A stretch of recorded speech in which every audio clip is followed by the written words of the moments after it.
1962 में जब भारत और चीन के बीच में युद्ध हुआ था, तो भारत ने कम संसाधन होने के बाद भी चीन का डटकर सामना किया और कई मोर्चों पर चीन को धूल भी चटाई। युद्ध भूमि में भारत ने अपने कई सारे वीर सपूतों को खो दिया। इनमें से एक थे मेजर शैतान सिंह। 37 साल के शैतान सिंह के नेतृत्व में 13वीं कुमायूं बटालियन की सी कंपनी ने 16,000 फीट ऊंचाई पर स्थित रजांग लॉ दर्रे में चीनी सैनिकों का सामना किया था। 123 सैनिकों के साथ शैतान सिंह अपनी पोस्ट पर जमे रहे। कहा जाता है कि चीनी सैनिकों की टुकड़ियों ने आक्रमण किया, लेकिन शैतान सिंह और उनके साथियों ने 1000 से अधिक चीनी सैनिकों की जान ले ली। सीधी टक्कर में भारत के भी 109 सैनिक मारे गए। शैतान सिंह खुद जख्मी होने के बाद भी सैनिकों का हौसला बढ़ाते रहे थे। 2000 से भी अधिक चीनी सैनिकों ने शैतान सिंह और उनके साथियों की पोस्ट पर हमला कर दिया था। भारत के हर जवान के पास केवल 400 राउंड गोलियां थी और हथगोले भी बेहद कम थे। भारत के 123 सैनिक शरीर को जमा देने वाली ठंड में उन चीनी सैनिकों का मुकाबला कर रहे थे, जिनके पास भारत के मुकाबले बहुत सारे संसाधन थे और संख्या के मुकाबले में भी चीन सैनिक भारत के सैनिकों से काफी ज्यादा थे। के बाद चीनी सैनिक पीछे हटने लग गए। इसी दौरान मेजर शैतान सिंह को गोलियां लग गई।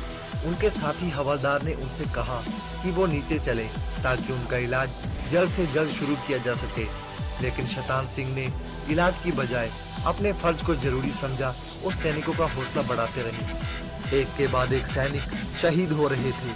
अपने साथियों की जान जाते देखकर शैतान सिंह का खून खोल रहा था और घायल होने के बावजूद भी उन्होंने अपनी बंदूक उठा ली। मेजर शैतान सिंह और उनके साथी घायल होने के बावजूद भी काफी देर तक चीनी सेना के साथ लड़ते रहे और उन्होंने अपना सब कुछ भारत माता पर न्यौछावर कर दिया और देश के लिए शहीद हो गए। काफी दिन बीत जाने के बाद उनके शव बर्फ से ढक गए और उनकी कहानी शायद ही दुनिया तक पहुंच पाती कि 2 महीने बाद जब चुशुल गांव के गडरिये उस दर्रे पर भेड़ बकरियां चराने गए तो उन्हें सैनिकों के शव नजर आए। इस बात का पता जब भारत सरकार को चला तो एक फौजी टुकड़ी वहां पहुंची और उस टुकड़ी ने पाया कि अंतिम सांस लेते हुए भी शैतान सिंह और बाकी भारतीय सैनिकों की उंगलियां राइफल के ट्रिगर पर थी। कई जवानों के हाथों में हथगोले भी थे। वहां से थोड़ी दूरी पर करीब 1000 चीनी सैनिकों की लाशें भी मिली। शहीद होने के बाद मेजर शैतान सिंह को परमवीर चक्र से नवाजा गया। मेजर शैतान सिंह और उनके 120 जवानों की याद में चुशुल के करीब रजांगला में एक युद्ध स्मारक बनाया गया है। हर साल 18 नवंबर को इन वीर सिपाहियों को पूरा देश और सेना याद करना नहीं भूलती है।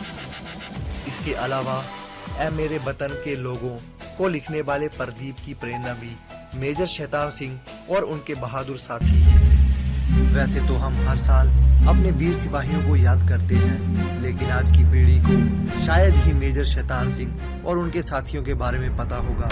अगर नहीं तो जरूर अपने देश के लिए कुर्बान होने वाले लोगों को आप याद रखें। मिलते हैं अगली वीडियो में, तब तक के लिए जय हिंद, जय भारत।